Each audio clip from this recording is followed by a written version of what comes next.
Hey everyone, I hope you're having a good weekend. Today I'm going to do a video on my 87 Vanagon and the conversion I did with it. So basically this video is going to be about the 2.0 TDI conversion.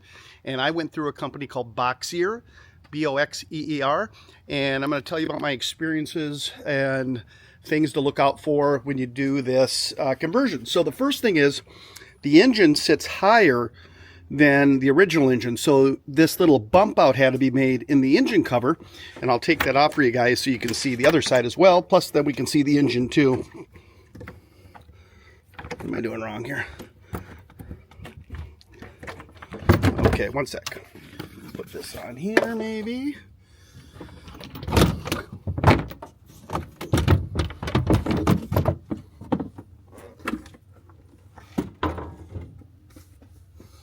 Okay, so that's what it looks like on that side.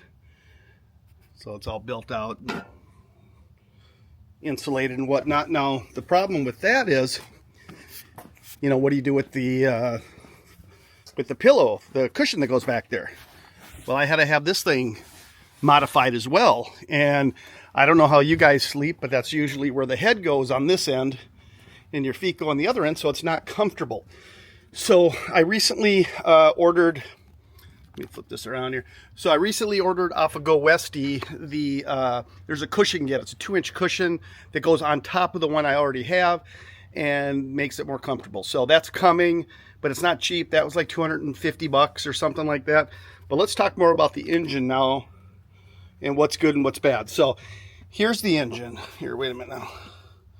There we go. There's the engine.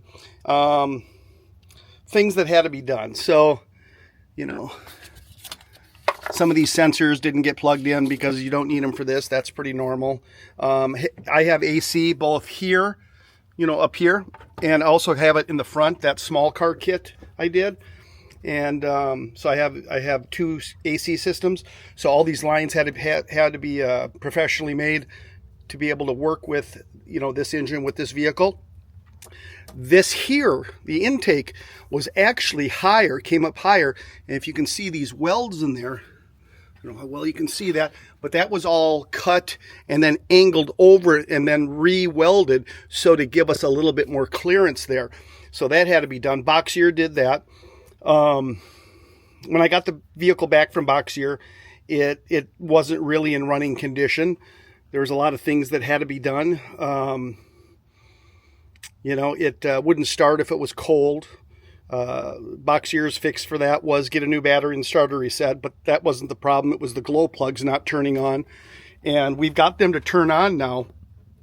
We had to have VanGo Automotive out of St. Paul do a bunch of wiring on this system to make that work and get those glow plugs working. But it isn't perfect. So if you're going to do one of these Boxeer kits, know that the way it's set up, right now I think they come on for like 2-3 seconds. I mean, it's just, I have to cycle the key a whole bunch of times in only really short bursts. I can't like cycle the key and hold it on or it won't work. So starting it when it's really, really cold takes a little bit of patience to get it running. And I know it's not just mine because VanGo Automotive has had other Boxeer vehicles come in there and they all come in with the same issues. So the wiring that went to this engine was just horrendous. I had to have everything rewired. It was just a big mess. So I would recommend, if you're going to have a Boxeer conversion, in other words, you're going to get the motor from them and the cradle and the things to mount it in your vehicle, I would have somebody do it for you and not have Boxeer do it, because I wasn't impressed at all with the installation. So VanGo Automotive did it for me, and they've done it for other people now too, because I put a video up a while back kind of not being so nice to Boxeer. This isn't supposed to be a Boxeer bash video, but when you're talking about the quality of the kit, it kind of can sound that way, but I'm trying not to go that route. What else can I tell you? This engine has the electric gas pedal up front, so there's no actual cable going back for throttle. And that seems to work really well. That seems to not be an issue for me. What else can I say?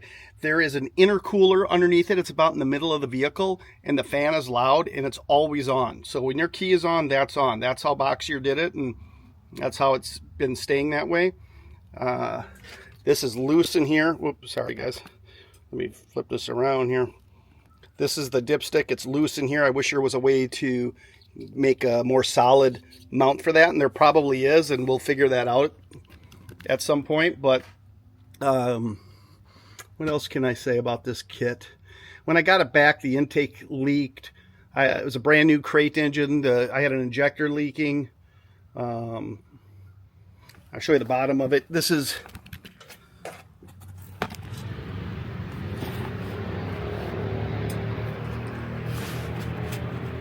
there's the Boxeer oil pan, and it does say Boxeer on it, but it's wearing off.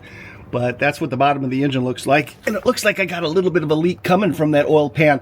So basically anything that Boxeer took off, he didn't seal up very well putting back on. There's the, I'm trying to show you the bottom of the vehicle here, guys. That's the bottom of the vehicle right there.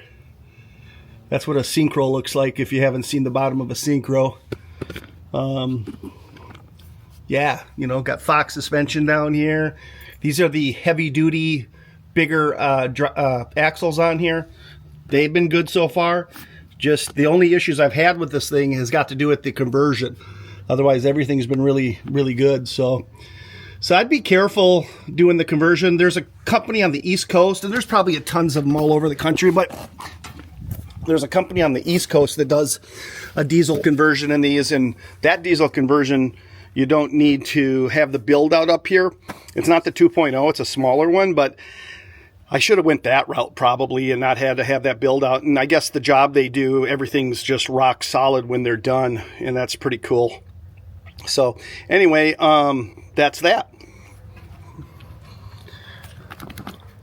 So be careful when you're thinking about doing the TDI 2.0.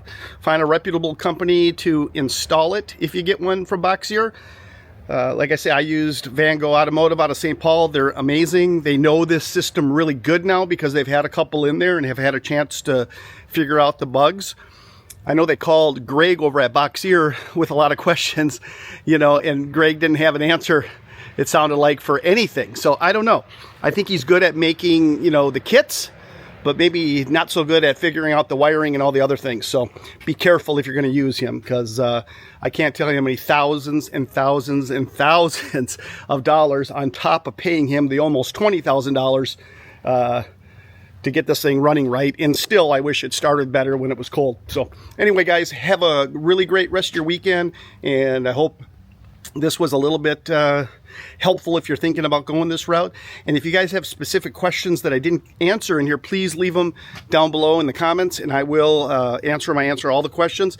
And there's also a Boxeer community on Facebook, I noticed. I joined it. I don't think I've said anything on there yet. I can't remember if I did or not, but I am in there, so maybe you can find me that way too. So everybody have a great rest of your weekend. We'll talk to you later. Hey, thanks for watching that video. I just wanted to let you guys know I have a new website called Vanagon Gear. It goes with my YouTube channel, Roaming with Rohmer. So on that site, you're going to find things like Roaming with Rohmer hats, shirts, things like that. And not just Roaming with Rohmer, but Vanagon stuff in general. Here's the Vanagon Gear hat. Here's my Wander More, Worry Less shirt. You'll find stuff like that on there. So check out the site. Maybe there's something you like, and we'll be adding new graphics and tees and sweatshirts all the time. So anyway, I appreciate your guys' support, and let's keep doing our thing. We'll talk to you guys later.